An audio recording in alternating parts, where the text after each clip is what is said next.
So good afternoon. Sorry. All right. So good afternoon, everyone. The APGYP TT would like to thank everyone for just taking the time to be a part of this talk. I think today it's perspective on surviving the oil glut. I truly believe that this particular topic is a very timely and relevant talk given the circumstances with the changes in the oil price as well as the COVID-19 pandemic.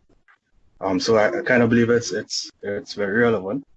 And today we have Mr. Anton Paul, who would be delivering this talk for us. And very quickly, I'd just like to give you some information about Mr. Paul. Mr. Anton Paul, he holds a BSc in accounting from Barry University in Florida, MBA with concentration in accounting from Florida Atlantic University, and has over 26 years of international accounting, finance, and management consulting expertise. During the last 20 years, he has focused all of his energy towards developing and providing innovative engineering solutions to many process operation challenges which exist in the energy sector, specifically for the state-owned oil company Heritage / Petrogen, the multinational oil giant EPTT, and the state oil company of Suriname, Staatsolie. Mr. Paul, he is presently the director at Hydrocarb Trinidad Limited, and he is also a member of UTT's Petroleum Engineering Advisory Council and the Process Engineering Industrial Advisory Board, and he also provides academic counseling to recent graduates as well as mentorship to young professionals. Mr. Paul's life dream and purpose is to establish sustainable social entities and to provide holistic solutions to the environmental, agricultural, health care, and educational challenges which currently exist within the CARICOM region. Just one thing before I actually hand it over to Anton. If anyone has any questions, I think he would appreciate it if you would just ask those questions at the end of the presentation, right? So with that being said, I would hand it over to Anton. Okay, good afternoon, everyone. I hope that you all had a good day, regardless of what has taken place in the global markets. What I'm going to do is essentially touch on some of the issues, survival strategies that are required to be able to cope in a very volatile market where you have a glut of production. Essentially, the presentation is going to focus on identifying some of the risks that as a result of the pandemic that is affecting the industry right now, especially from a business continuity perspective. I decided to look at it from a historical perspective because there were learnings that can be derived from some of the previous economic cycles where we had declines, and look at how some of the learnings can be applied to the present situation and also to address some of the future disruptive forces that will affect the ecosystem. Then I have some advice also to the young professionals and some recommendations for commercialization opportunities. So when we first got into this line of business, and I'm speaking from a collective approach, the exploration and production operators, especially for the onshore mature fields, our mandate was essentially to maximize the economic exploitation and ultimate recovery of hydrocarbon reserves, regardless of what the oil price is. We knew that there would be economic cycles, but in order to rally out those cycles, it required creativity. Essentially, the nature of the industry is one that is capital intensive, high risk, low margins, and financing on the local market today is a bit of a challenge. The banks are very risk averse when it comes to oil and gas, and what you have seen is that there's been a transition for a lot of companies to access finances by going the IPO model, being publicly formed to access capital essentially. Now, when you look at the pandemic that's taking place right now, right, we have to take into consideration, is this a reality or is this going to be the new norm going forward? And what can we expect in the future?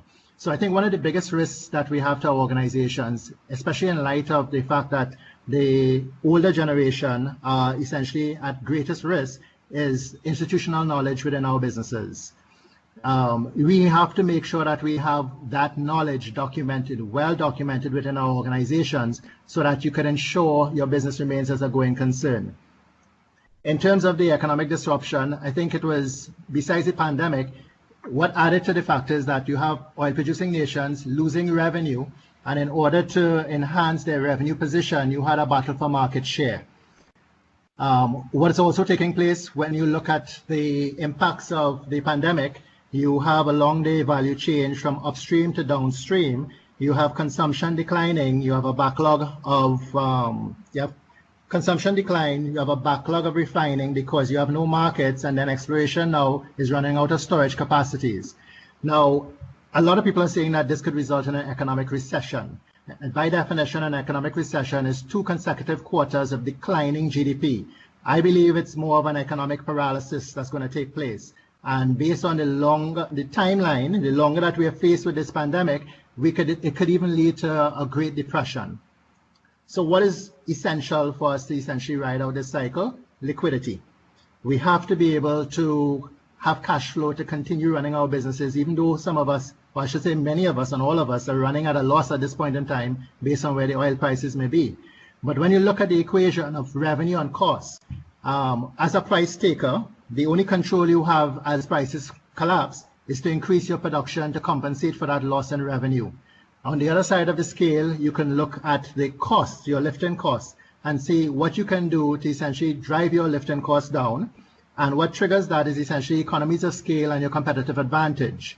So for example, if you have your own drilling rigs or your own coil tubing units, or you have your own machine shop and you're manufacturing your own completion equipment, that could give you a competitive advantage to allow you to keep a lower lifting cost than other operators who may have to secure that on the those items on the international market. Another issue is of cost management is the leverage that you may have, depending on the number of suppliers that you deal with. If you are the only customer for one supplier, then you have a greater leverage of being able to negotiate better pricing, more competitive pricing to bring your lifting costs down. But if you are, let's say, 1 out of 100 customers to one supplier, then it becomes very difficult for you to negotiate better pricing. So leverage is triggered based on the number of customers and suppliers within the industry. Now, the other issues you can look at is essentially restructuring your business and outsourcing certain non-core aspects of your business. And that depends on the size of your business. For example, it may be lucrative to some companies to actually outsource their human resource management systems to a company that can better manage that for them. You could also look at IT, you could look at accounting systems. So you look at all of your costs, your corporate services essentially, and see what you consider to be non-essential that you don't mind paying someone who's much more efficient at performing said services. I would advise that for companies that are looking and would be forced to look at retrenchment, that should be an absolute last resort. And the main reason for that is because we invest significant money in training and development. And those are not, you don't want to lose your skilled persons when the economy turns around and you want to start back up your business, especially in a market where access to certain skilled resources may be very difficult. As far as insolvency and bankruptcy, and that's going to be based on time, the longer that this pandemic continues, the greater the risk of insolvency and bankruptcy, which some of us may have no control over. And what really dictates that is the relationship that you have with your bankers and the confidence that they have in you to be able to ride out this cycle. And that would come from if the banks believe that you have the experience and you've demonstrated that in previous cycles, then it may buy you some additional time. Now, when you look at the protocol restrictions, I think there are only 2 points I want to focus on here. One is essentially a risk of a state of emergency versus a complete economic shutdown.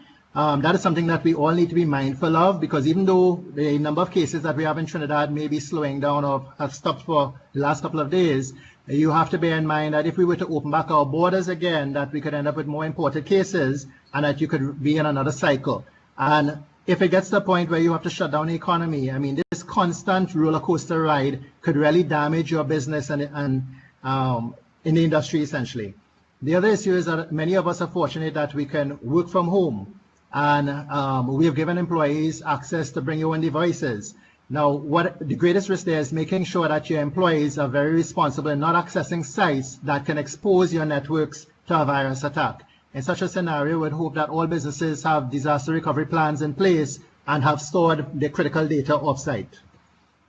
This is a graph that I got from the World Health Organization that essentially shows the risk to your businesses. It's not going to be one wave where you have a shutdown in your economy. Until there's a vaccine, countries could be faced with several waves as a result of cases coming in from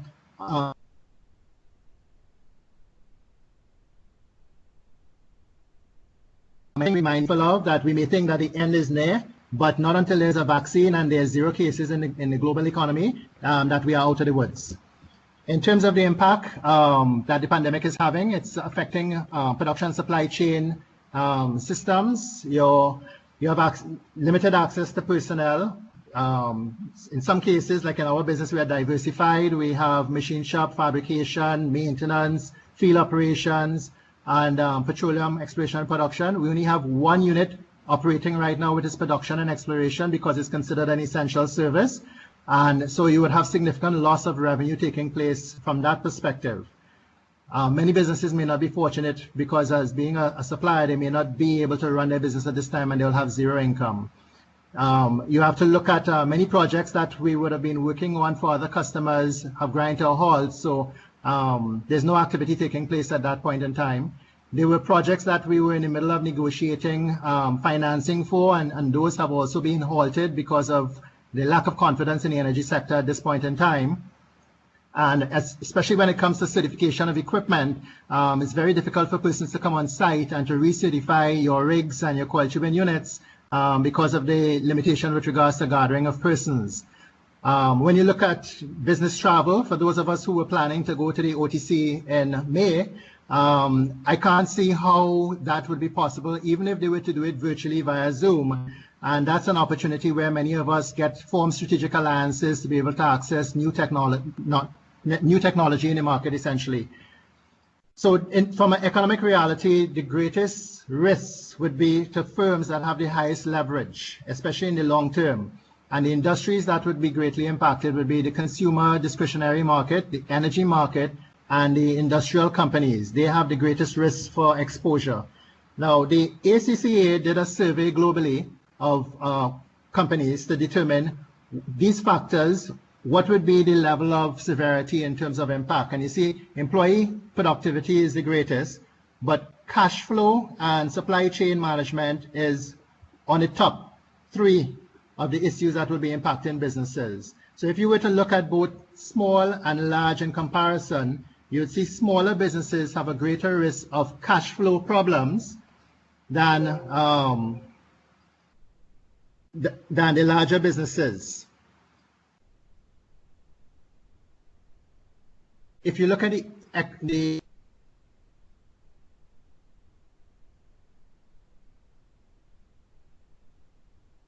is that right now everything is broken. All the relationships, all of the links are broken. You can't source items. And I mean, we have placed orders for items in February, and we have yet to receive delivery of some of those critical components for maintenance issues.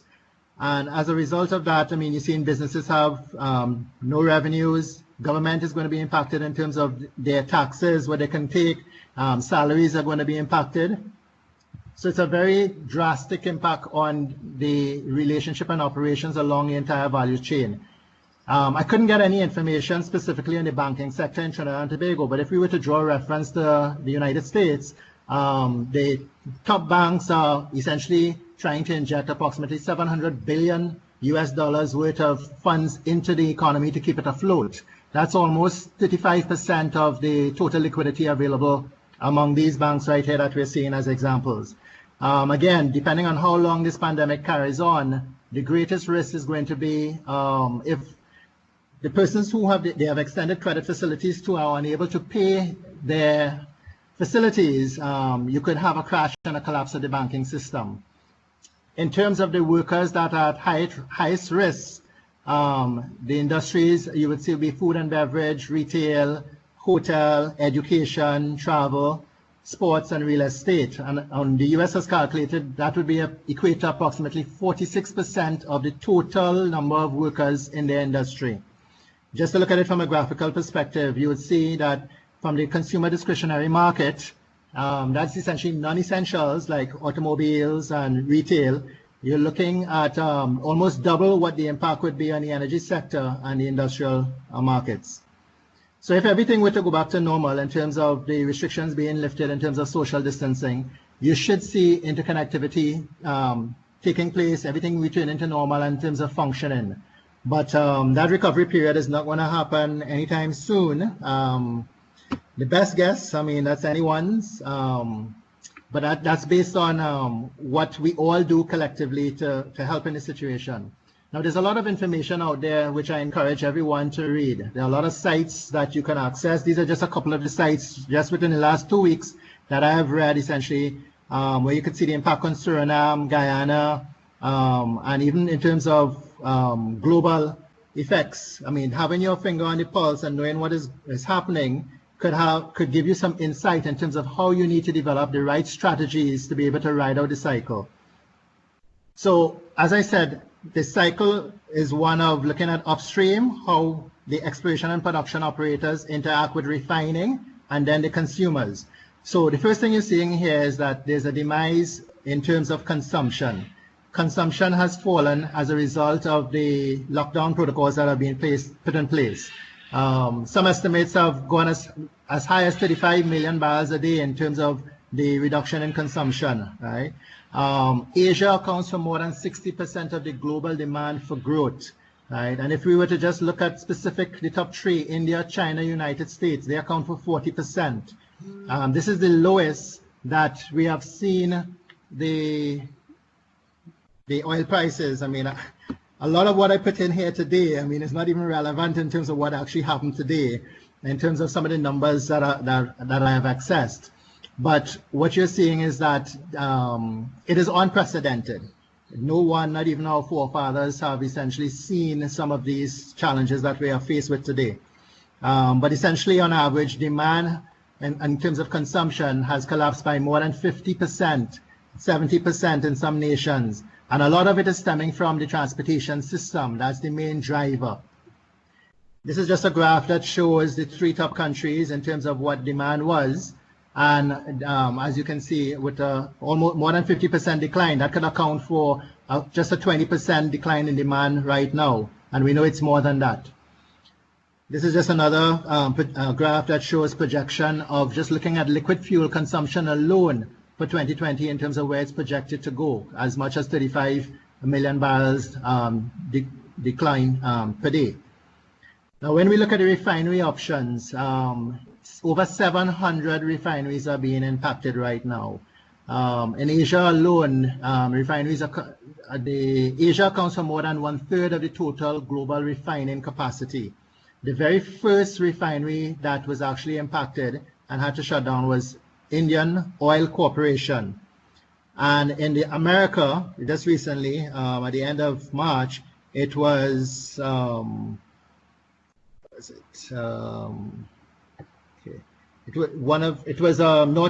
North Atlantic Refinery was the first American refinery to shut down. Some refineries, for example, in Japan, South Korea, Thailand, they're shutting down and using the opportunity to do some maintenance on their facilities. But when you look at, for example, Singapore, for every barrel of crude oil that is processed, they're losing $2 a barrel. And when it comes to processing gasoline, they're losing $6 a barrel. Now, it begs the question that if our refinery in Trinidad and Tobago is up and running, there are some advantages. As we would have all known, when oil prices are high, exploration and production makes money and refining becomes a challenge. But then when oil prices are low, refinery usually makes money. But when you don't have a market and you can't export your product, that creates a risk for you. And you need a certain amount of volume and throughput to run your refinery economically. So in such a scenario, yes, the major advantage would have been we are self-sufficient. We could produce fuel for ourselves, gasoline that is, and diesel. But we would have no markets, and therefore, would it be possible to run the Trinidad refinery economically? And I think that's something that we have to look, especially in light of where the oil price is today. On the supply side of things, when you look at exploration and production, the major dilemma that a lot of companies are facing today is, do you continue to produce a barrel of oil at a loss, or do you shut down your exploration and production activities? Just minutes before this presentation, I saw in Alberta that the decision has been to continue drilling, produce oil, and pay companies to take their oil, because it's too expensive to shut down your complex oil fields, especially where they have SAGD type projects. What you're seeing is that storage tank facilities today and pipelines were overwhelmed, and that's the major reason why WTI collapsed. So we never thought that you would have had negative oil prices, but I mean, before I did the presentation, I saw some evidence of that in the Canadian market and the Texas market, especially where those oil producers were at a great distance from the shipping lines and from the ports, and what they were doing were paying companies to take their oil. And today now you're seeing that that has become a norm. The other issue that has occurred is that for oil producing nations, production cuts have a very dire impact on their taxes and their royalties. And especially for the smaller nations where your major source of revenue comes from the energy sector, production cuts has a significant economic impact in terms of the economy continuing to run. So if you were to look now at the risk of closing in reservoirs, you have, in our case, you could have wells standing up, and then therefore it could be a lot more costly to start back up those wells. You have to look at the spending that has to be put out, essentially, whether it makes sense to continue spending for exploration and production at this time. What we're definitely seeing for sure is that rigs are having to be cut back. I mean, as at the end of March, we're looking at about, Baker Hughes said 624 rigs. I'm sure today it's significantly more than that. And Bank of America have actually had to seize some of the shale facilities once prices went below $35 a barrel, because it wasn't economic for those operators to continue. Now, that's where lifting cost is important. Knowing what your country's lifting cost is will also assist you in determining how long we can ride out this cycle. So I just got a graph here to show, and this is dated 2016. I haven't been able to put my fingers on anything a little bit more recent. Saudi Arabia's total production cost for lifting is $8.98 a barrel. So up to Friday when I did this presentation, I was looking at the break-even as $20 a barrel. All the countries above that line would essentially be facing the greatest risk for keeping their economies up and running. Literally what you're seeing today is, depending on how long those prices remain in negative, the entire world is now at risk in terms of the impact. So you could say we're definitely hemorrhaging at this point in time. And what has been the path to recovery in terms of OPEC's perspective? They cut supply by about 10% to 9.7 million barrels a day. Saudi Arabia cut by 2.5 million barrels, and Russia each. Brazil, Canada, USA, 3.7 million barrels a day. The G20, 1.3 million barrels a day. What you're saying, though, is that the cuts will not take effect until the 1st of May. And they're going to be applied on a reduced scale over a 2-year period. So in July 2020, it will be reduced to 7.6 million barrels a day. And in January 2021, it is going to be reduced up until April 2022 to 5.6 million barrels a day. Now, the challenge is that we all realize today that in light of where the demand has collapsed to, that what was discussed and agreed upon was not sufficient to address the horrific declines in demand. And I've actually seen some countries now calling for that number to be doubled to about 20 million barrels a day. Now, achieving demand and supply equilibrium is going to take some time to be able to reverse the glut of oil that we have sitting in tankers, pipelines, and on train lines. And that's not going to happen overnight. This is just a graph that shows in detail the OPEC countries and the percentage cuts that they would have taken, which equates to almost 23% in some cases, with the exception of Mexico. So you see a breakdown of every country, its impact in terms of what their new production is supposed to be voluntarily. That makes up the 9.7 million barrels a day. So how do we achieve equilibrium? I think that's the big question of the day, right? And I think what's happening is right now, we're taking a reactive approach where we're looking to cut back production and discourage drilling to try and bring some sense of equilibrium. But I believe we should be looking at a proactive approach, especially in light of some of the disruptive market factors that are sitting on the horizon. And I will touch upon some of those factors. So you will see that what I believe is happening right now is really to prepare us for the future. In terms of the recovery, one of the projections I saw was by 2021, oil price should rebound itself back to 35 US a barrel for Brent. That's anyone's guess if that's going to become a reality or not. We'll have to wait and see. So what I'm going to do now is just focus on the cycles that hydrocarbon itself would have ridden out. We would have been faced with 5 cycles since we first got into this line of business.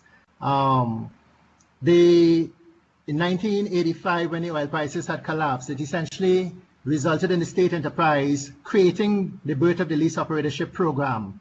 Hydrocarbon got into it in 1989, and for the first 10 years, the average oil price was 13 US and 54 cents a barrel.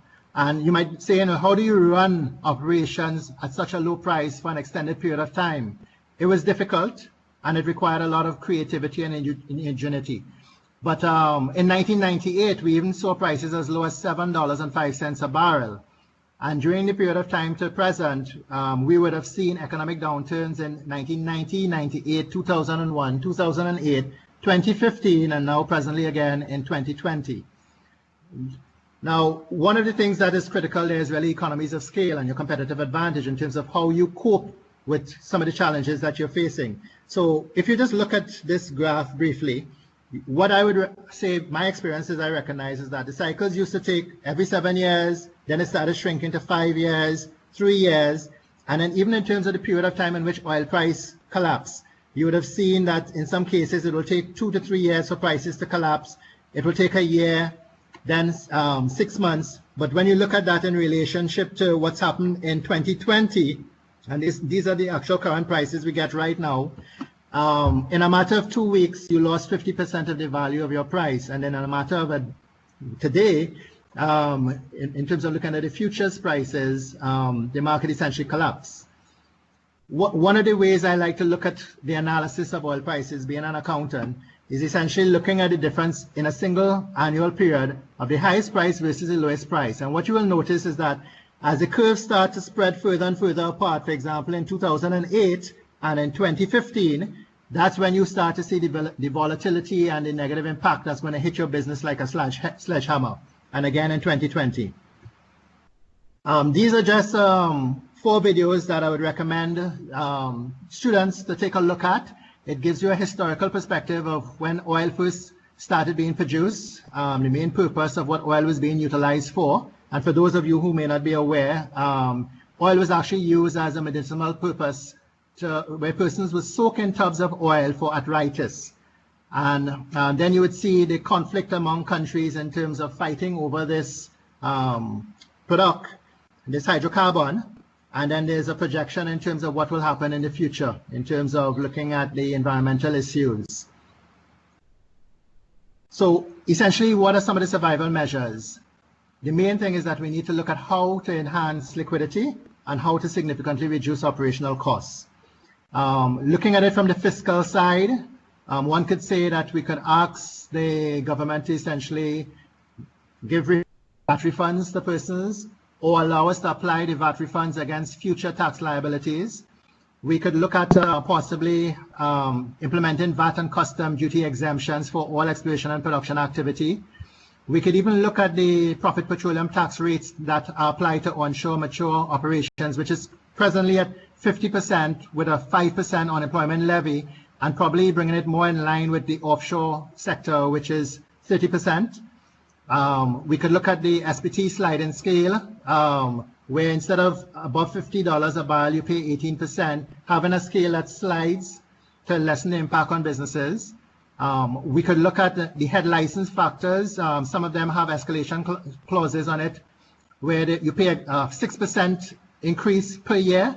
And when you're looking at revenues that are declining and lifting costs that's increasing on an annual basis, one of the solutions may be to try and fix your costs. If we were to look at it on the contractual side, with Heritage, for example, we could look at and request simplification of financial operating obligations and looking at some of the more complex and variable charges, right? Looking at the methodologies that are presently adopted and how best that we could have a more mutually beneficial, balanced approach in light of where the market is going and projected to go. We could look at, for example, in terms of enhanced oil recovery, trying to create some incentives to transition from drilling to EOR methodologies. And in terms of payments, we could even look at having some elements of payments being made in US dollars versus TT dollars. We have to also look, most importantly, you hear about smoothing the curve, flattening the curve. I think that's very important in terms of mitigating the risk of insolvency. We need to look at flattening the curve with regards to financial losses. The longer we can drag out our losses, it will give us a greater chance for survival. Essentially, what we need to do is preserve capital, and we have to look at what strategies would allow us to facilitate that. I think it comes back to having the relationships that you have with your services, your service providers. We could look at, even among the operators, we could look at pooling resources and sharing those resources across a platform. So you can have, like, let's say, for example, human resources or accounting services, and you have one company performing that for all the operators. You could look at IPOs, mergers and acquisitions, venture capitalists, outsourcing some of your resources. Like, for example, after we drilled in the first 10 years in our Bodusing farm out, we actually established a relationship with a company where we sold our rig and established a contractual obligation for them to provide services to us. And I mean, it depends on the market. For example, there are some companies who will utilize their rigs not only in their operations, but offer that service to other companies. But because of the competition, how competitive it is, how many rigs they have in the market, it may not be economic for you to get into that line of competing with other rig companies. So you may want to just outsource and pay someone to provide that service to you. So essentially, I'm saying today, we are being prepared for the perfect storm. Right? This is the new reality going forward. And when I say perfect storm, I think, like, for example, we have to look at simple things in the market that occur that essentially creates the volatility. I have seen scenarios where a political leader will make a statement globally and the market would respond with an $8 spike in oil price because there was the perception that there would be an agreement with regards to production cuts. And then it doesn't happen and it reverses the following day. So you're seeing demand and supply really having less of a greater impact on determining prices and more of the market's confidence and perception of what is going to happen. On the horizon, what we have to look forward to between 2025 to 2030, we have some restrictions that may take some regulations that are going to be implemented in Europe, specifically in Germany and in France. We have a reduction in the use of fossil fuel vehicles and a transition towards electric vehicles.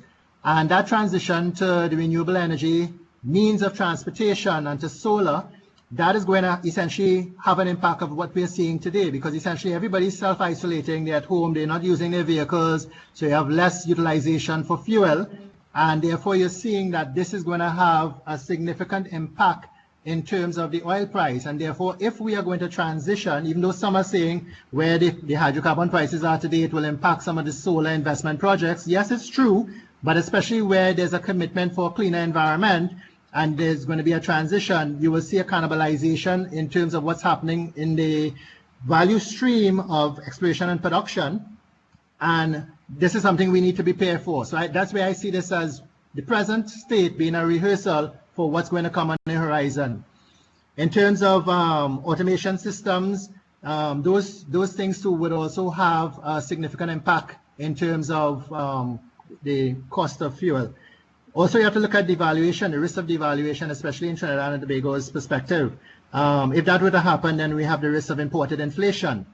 And that too, I mean, it's a great risk to business continuity.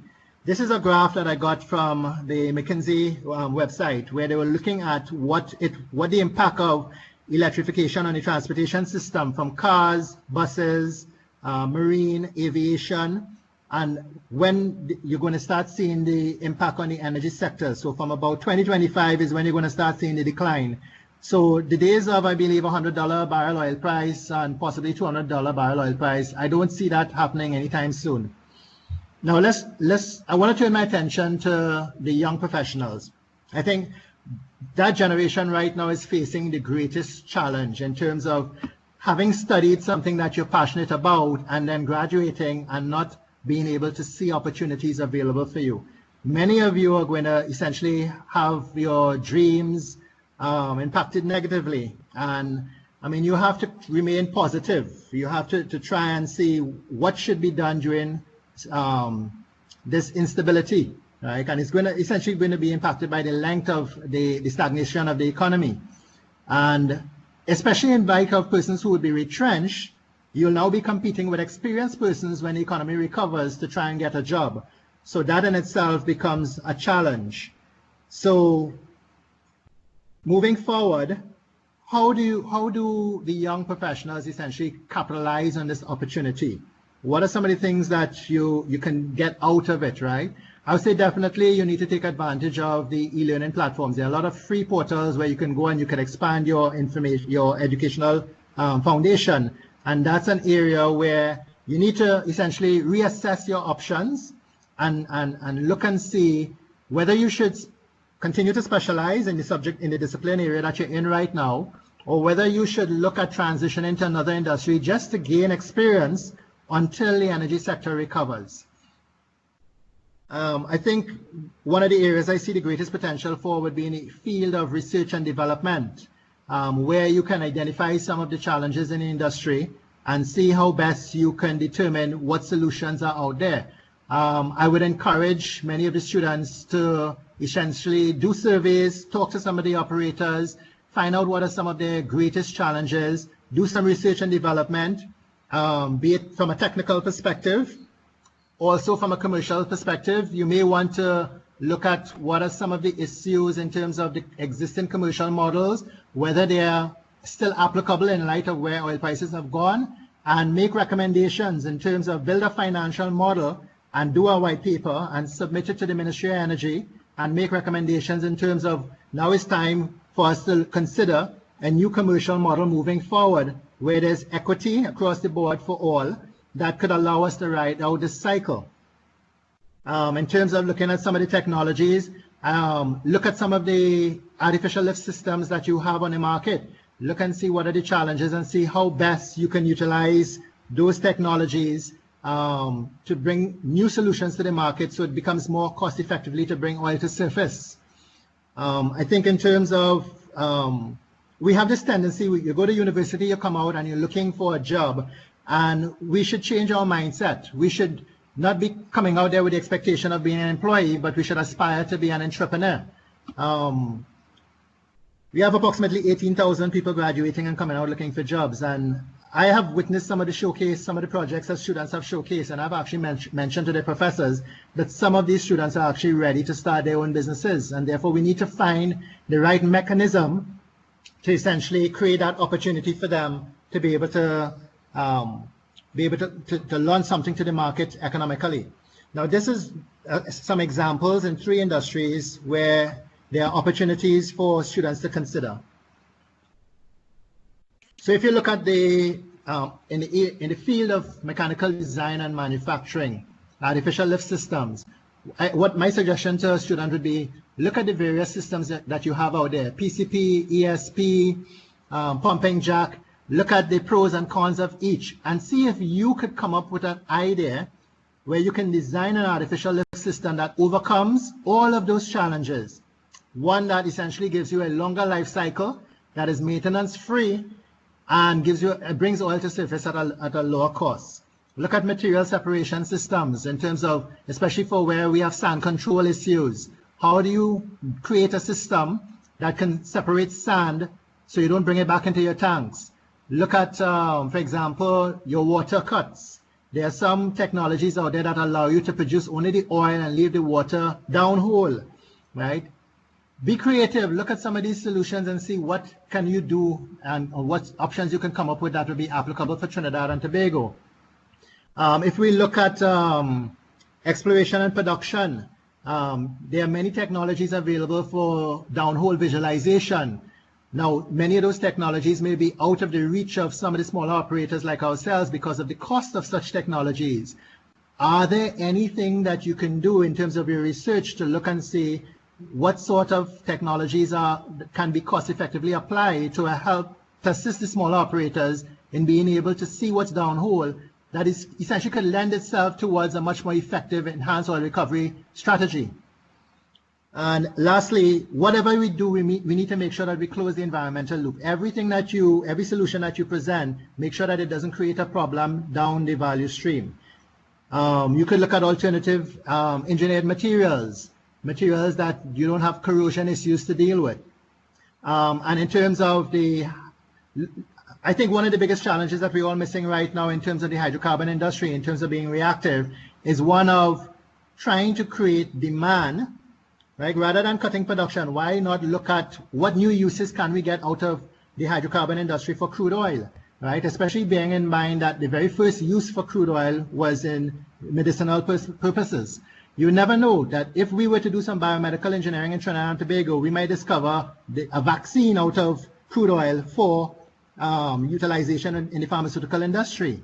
Or we may be able to deal with food security issues in finding some aspect of oil that can be extracted that could lend itself to the agriculture sector. So that's where we need to be creative to be able to put Trinidad and Tobago on the oil map, on the global map essentially. Our mindset, I think one of the things we recognize in Trinidad, we're very critical in our approach to thinking. And what I would want to encourage persons to do, that's a good thing in the sense that that means that you can recognize the risks associated with various systems. But now you have to be able to train yourself to be solutions oriented. Now that you've identified all the risks, can you come up with solutions to those challenges? Right? So recognizing opportunities in darkness, essentially, I like to look at it in terms of look at the opportunities, look at the risks and see what comes out of it. Because as I say, necessity is the mother of all inventions. We need to be very passionate in terms of what we do, in terms of solutions that we come up in the energy sector. You know, the key success factor to function in this industry is innovation, asset integrity, operating cost effectively and efficiently in everything that we do. I believe that the way to predict the future is to create it. So I would suggest to the students, ask not what your nation can do for you, but what you can do for your nation, right? In terms of applying a risk-based approach to business and looking at the collective approach to recovery due to the interrelationships, as you can see from the ecosystem that I showed you with all the stakeholders. In terms of recommendations, moving forward for all stakeholders, I would suggest that we need to apply wisdom and knowledge in terms of what we're doing. We need to learn from some of the historical challenges out there. I would say in order to prepare for the future, preparation for the future will be based on young professionals and future graduates understanding the importance of reducing our reliance on oil and gas by diversification or creating new utilizations, new uses for oil and gas in our economy. If as a nation we understand our history and trade interdependencies, our country will not be doomed to repeat the mistakes of the past in the future. So establish a vision. Only those who can see the invisible can do the impossible. Learn to see new opportunities from innovative perspectives. Pursue it with focus. Find what you are good at and put your whole soul, energy, determination, passion, and natural ability into it. To achieve goals, you must have discipline, commitment, and consistency. Never lose focus of your goals. Ensure they are clearly defined, measurable, and achievable. Constantly reevaluate your position and adjust your course of action accordingly. Always lead with initiative, passion, creativity, and innovativeness, because success is measured by an accumulation of superior effort and focused, disciplined execution. You can achieve anything you want in life if you have the courage to dream it, the intelligence to make a realistic plan, and the will to see that plan through to the end. At this point in time, I'm going to hand back over to Mark so we can now all make some additional suggestions and have some discussions with regards to what has transpired in the industry. Mark, it's over to you.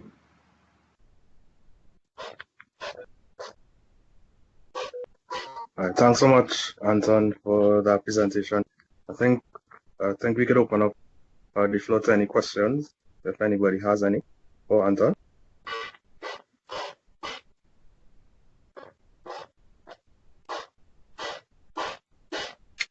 Hey, Anton, you hearing me, right?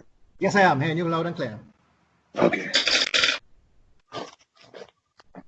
So again, guys, I think the floor is open for any questions for Anton, if anybody has any questions for him.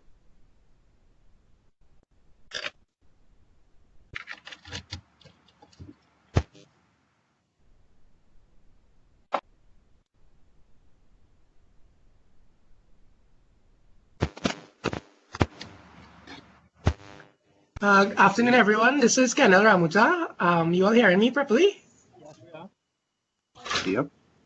Okay, so I have a question. I saw a release today that Heritage will be stopping all exportation of their crude due to the low oil prices. Do you, Mr. Paul, see the operators having to shut in if Heritage cannot keep up with the storage facilities? Like, do you think we'll have to shut in wells also? Well, first of all, I have not received any communication from Heritage with regards to what action that they will be taking. So it will be very difficult for me to answer that in terms of speculation. But I think it's a wait and see. We have to see what's going to happen in terms of what action. What you need to be mindful of the prices that we saw in terms of the collapse today. Those are future prices of what's going to be expected in the market in terms of a month or 2 months from now. What could have happened today could have just been a one-off glitch, let's say, in terms of a panic in the market, and tomorrow everything could rebalance itself. So we'll have to see what happens within the next week or month before we could adequately start speculating in terms of what takes place and how much storage capacity that we have. Okay, thank you. Hey, good day, Anton. This is Jonathan here. Are you hearing me? Yes, sir. Loud and clear. Right. You mentioned futures, right? When reading these articles, they talk about futures, they talk about trading futures, stocks, shares. What exactly do they mean by futures, and how does that relate to the current price versus the price in, well, the future? Okay, so the prices that you're seeing on WTI being traded, those are speculated prices of what oil will trade at 60 days from now. So the prices that you're seeing today is not the price that we would have gotten. The very last price that we would have gotten for crude oil sales for last month would have been 28 US a barrel. And you can see in terms, and that's when WTI was actually trading below 20 US a barrel. So there is a delay and a lag in terms of when those prices will take effect. And you also have to bear in mind that having a low price for 1 day in the light of, let's say, a 30-day will impact the average price that you would get in the future.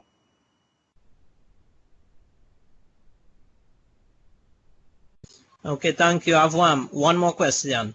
Mm-hmm. So, the decrease in this oil price could be said because of two factors, right? One is the coronavirus and the slowdown of transportation and the require for the demand for energy right now.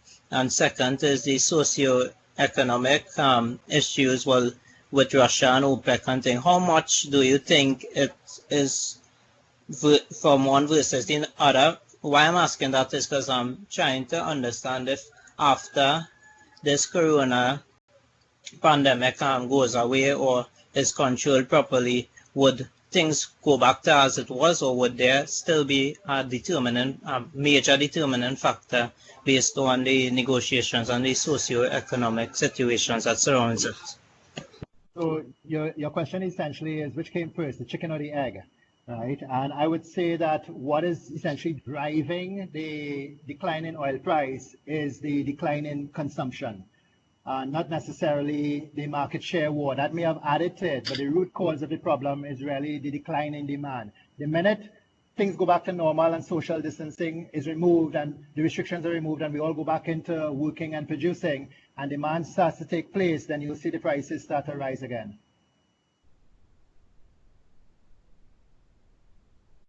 Okay, that's some hopeful news. That's good to hear. Thanks.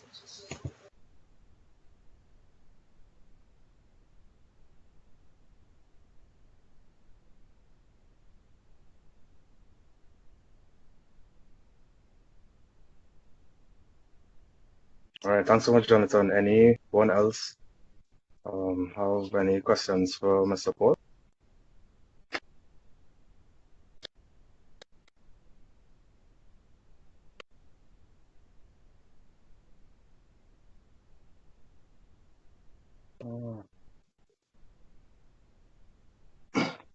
Well, I guess just want to thank you, Anton, for just taking the time out to give us this presentation. Thank you for giving us an overview of the situation and kind of putting things into context as it pertains to us in Trinidad and Tobago, and as well as from an operator's perspective. Hopefully, as Jonathan mentioned, hopefully you could see demand start to increase in the near future, and we could get back to some state of sustainability again. But there's a big hope, or fingers crossed. Yeah, that's a big if. I'm looking, if I had to project when some sense of normalcy will return, I would say at least a year and a half to 2 years from now. So I think this is a new normal in which we have to be very creative in terms of how we ride out this cycle. And it's one based on interconnectivity and relationships that we develop at this point in time, new strategies, and looking to adopt innovative technologies and solutions moving forward. All right. Thanks again, Anton. Thanks for the talk today. Okay, you're welcome. And all right, thanks everyone for. All right, sure.